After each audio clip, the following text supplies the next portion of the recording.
Hello everyone, আসসালামু আলাইকুম। Welcome to Bangla kitchen. শিক কাবাব তৈরির জন্য আমি এখানে হাড় ছাড়া মাংস নিয়েছি প্রায় ৩০০ গ্রামের মতো। মাংসের পিসগুলো এমনভাবে সিলেক্ট করেছি যেন কিছু, কিছু মাংসের সাথে হালকা ফ্যাট থাকে। এবার মাংসগুলোকে আমি একটু চিকন, চিকন স্লাইস করে কেটে নিব। খুব বেশি পাতলা অথবা খুব বেশি মোটা করে কাটবো না। ঠিক এইরকম পুরুত্বের করে সবগুলো মাংসকে আমি ছোট, ছোট পিস করে কেটে নিচ্ছি। এবার এই মাংসটাকে ম্যারিনেট করে রাখবো। এখানে আমি একটা মাঝারি সাইজের পেঁয়াজ, ২ টো কাঁচামরিচ, সামান্য পুদিনা পাতা এবং সামান্য ধনিয়া পাতা ব্লেন্ডারে ব্লেন্ড করে নিয়েছি। এই মিশ্রণটাকে দিয়ে দিব। তার সাথে দিয়েছি প্রায় ৩ টেবিল চামচ পানি ঝরানো টক দই। দিয়েছি ১.৫ চা চামচ আদা বাটা, ১ চা চামচ রসুন বাটা, ১ চা চামচ লবণ, ১ চা চামচ করে ধনিয়া এবং জিরা গুঁড়ো, ১ টেবিল চামচ লাল মরিচ গুঁড়ো, ১ চা চামচ গরম মসলা গুঁড়ো এবং ৩ টেবিল চামচ সরিষার তেল। এবার সবকিছুকে একত্রে খুব ভালোভাবে মিক্স করে নিব।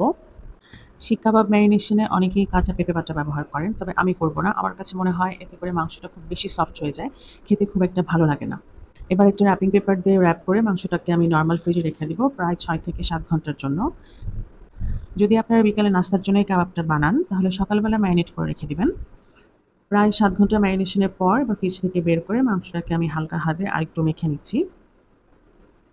টক দইয়ের পানি ঝরিয়ে ব্যবহার করেছি বিধায় এত লম্বা সময় ম্যারিনেট থাকার পরেও এক্সট্রা পানি ওঠেনি।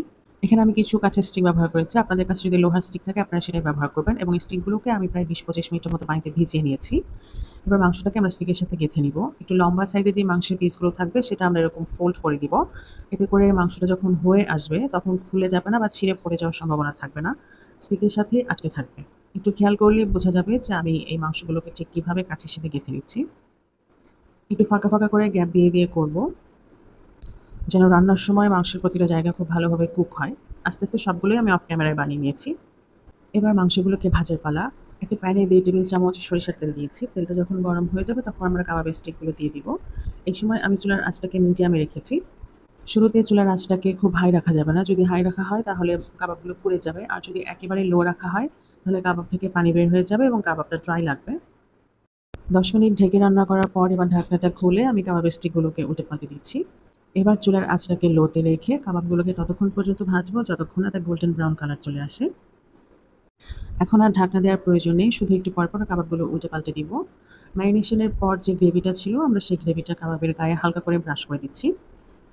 এভাবে প্রায় ১৫ থেকে ২০ মিনিট কাবাবটাকে রান্না করেছি। এবার মাংসটা যখন পুরোপুরি সিদ্ধ হয়ে গিয়েছে, তখন একটা ছোট কাঁচের বাটিতে বা স্টিলের বাটিতে একটা জ্বলন্ত কয়লা রেখে তার উপর আমি একটু সরিষার তেল দিয়ে ঢাকনা দিয়ে ঢেকে দিয়েছি। এতে করে কয়লার যে স্মোকি ফ্লেভারটা আছে সেটা কাবাবের মধ্যে পাওয়া যাবে। ৫ মিনিট পরে কড়াইটাকে আমরা সরিয়ে নিব। এবার পরিবেশনের পালা।